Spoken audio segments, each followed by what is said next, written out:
Welcome to Houston Real Estate Radio. I'm your host, Shannon Register, and every week we bring you news and information you can use on your next real estate transaction.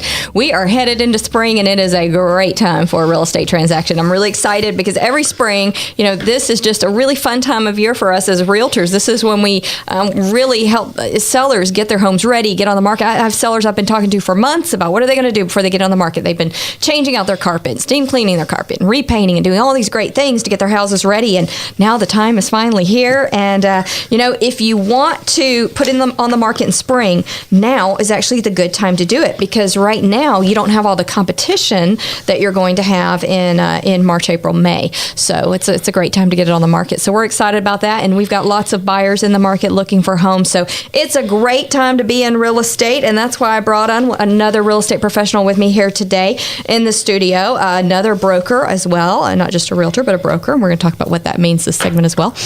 Keith Hebert is here in the studio with me. He's a broker over at Register Real Estate Advisors. And welcome to the show, Keith. Thank you. So we're going to talk about some fun topics today, because there have been things that I feel like it wasn't enough to do a whole show about, but when you pile all those things together, it makes for a great show. So we're going to talk about a lot of different things today, aren't we? That's right. So a lot of buyers and sellers, one of the most frustrating things about being a realtor is that a lot of buyers and sellers don't know what you're doing behind the scenes, right? Right. You go to talk to them, and you have to listen. You got to listen to get to know them. You got to listen to know what their needs are so that you can figure out how you're going to help them. So you're doing a lot of listening. And then once you've done all that listening, you go and do your job, and they're not in front of you. They're not watching you do your job. And so they don't see what all you're doing. And so the transaction goes smoothly. They close on their home, and they felt like they didn't get their money's worth out of you. But all along, you were the one who kept it going smoothly and took care of everything along the way. That's right. A lot of people don't understand the amount of training a realtor really needs to go through just to be a realtor or a broker.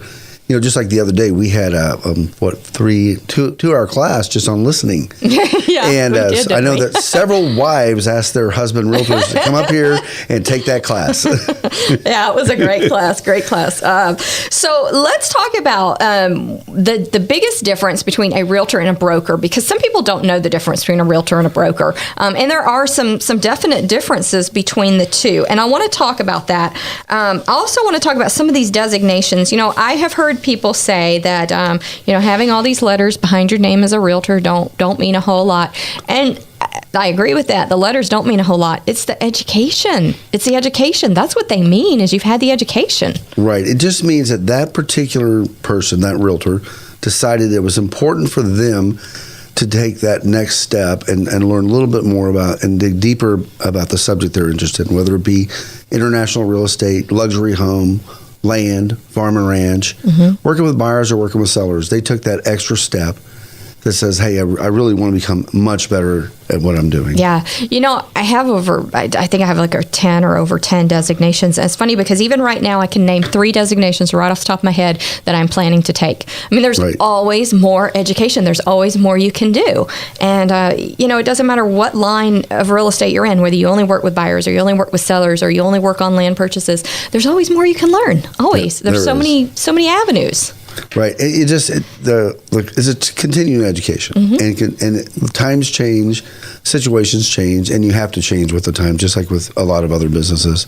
So let's talk about some of those designations. There are lots of them out there. Some of them, the ABR, the Accredited Buyer's Representative. What do you think of that designation? Well, I think it's a very important designation. And how do you really protect your buyer? And in the transaction, there's state laws that need to be adhered to. And in buyer representation, you're going to learn about those laws and how to protect your buyer and keep your buyer out of court. That's the last thing you want to do, is get in a real estate transaction where you end up in court. And I'll tell you what, if you're a listing agent and you haven't had the ABR and you've got an ABR coming after you with an offer, you're going to wish you'd had it. Yeah, exactly. Because I hear listing agents say, I don't want to take the ABR. I don't want to work with buyers. I don't care whether you work with buyers or not. That's great information to have. Yes, you better be well-versed in, how real estate works in Texas. And that's we're a dual agency state, and you need to know those laws. And how to work intermediary transactions. Right. All right, the GRI is another good one. The thing that I love about the GRI, the Graduate Realtor Institute, the reason I like that designation so much is because it's one of those that once you get it, you have it forever. You don't have to renew it every year. You just have it forever indefinitely. Right. And I like that, because the ones that you have to renew annually, they come in the mail, you forget to renew them, and I got to go online and do that. But the GRA, you don't have to worry about it. Once you have it, you have it. And it's a great designation. Yeah, it is. It really says that, hey, I looked at the real estate, I looked at it, and it took more than just basic courses. I delved into some of the subjects at a much deeper level. The one for luxury properties is the ALHS, luxury properties. And there are some agents who only want to focus on luxury properties, so I think that's important. But even if you don't focus on luxury properties, it's a good one to have. Great information. They all have great information. Right. Just luxury properties or land, there's specific rules and ways to engage that client and structure your contract, structure your negotiation. And if you don't have that, you're going to be in a disadvantage. So you want a realtor who's taking that extra step. And the thing about luxury properties in Houston is you've got... The ALHS says that at a certain price point in a certain city, anything above that is luxury.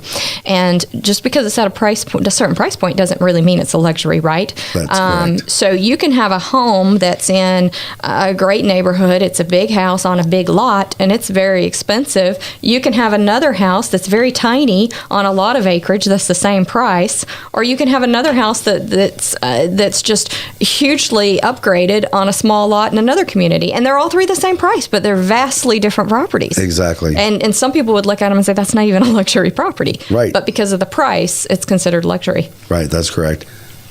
All right, let's talk about home staging designations. There are a lot of those out there. The ASP home staging designation is the one that we do in our office that we promote with our agents, and our agents have that one. But there are others out there in the industry. There are several different ones. Do you think that's an important one to have? Yes. When it comes to staging a home, it's a big difference when people walk in and they look at a home that's been staged versus not staged. It feels a lot warmer.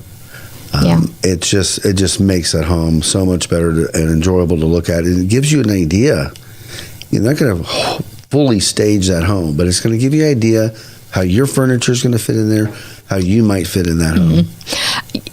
I know recently you just put a house on the market and got like 5 offers on it. So when that happens, in that circumstance, did you still have your seller stage the house, or was it not important because you knew you were going to have those offers coming in so fast? I was lucky that this seller knew exactly what she should do for staging. I walked in the home. She was worried about a little bit of paint chip here and a paint chip there. I looked around and said, this home is 90% better than I've seen any other home. Let's get it on the market. I put pictures up, and I have 5 showings in the next 2 days, and it's been on the market maybe 3 days. All right, let's talk about the broker versus the realtor. I know for a realtor to get a license, do they even have to have a high school degree? I don't even know that. No, I don't think they do. I don't think they have to have their GRI. Their GED, do they? No, you don't have to have your GED. You just have to go to real estate school. And real estate school is 180 hours of just core curriculum. You don't have to have any experience. Right. Just 180 hours of core curriculum. In, you can take that online. You can take it through correspondence, or you can go to classes. So a broker's different because you've got to have experience. You've got to have, 4 years in the business? 4 years. 4 years in the industry. You've got to have a lot more hours. 270 hours. Plus you have to have the broker responsibility class. Right. And you have to have higher education as well. You have to have so many of higher education hours. 630, right? It's a lot of hours. Yeah. It's a lot of hours. It's in the 4 years. Usually a college degree, sometimes on more than a college degree. Yep. So. And the 4 years is, that's huge. Yeah, it is huge. So big difference between a realtor and a broker. And it wasn't that long ago that it was only 2 years, so they've increased the standards. They've increased the standards. You know that consumers as a whole look at the broker designation as the number one designation for realtors to get. That's the one that means the most to consumers. Oh yeah, as soon as I got my broker's license, I found that out. There's like 27,000 realtors in Houston. You would think more of them would get their broker's license. Yeah, I would think so, but it costs you more money. That's true. All right, I know it's a great competing point. When you're listing agent to be a broker versus a realtor.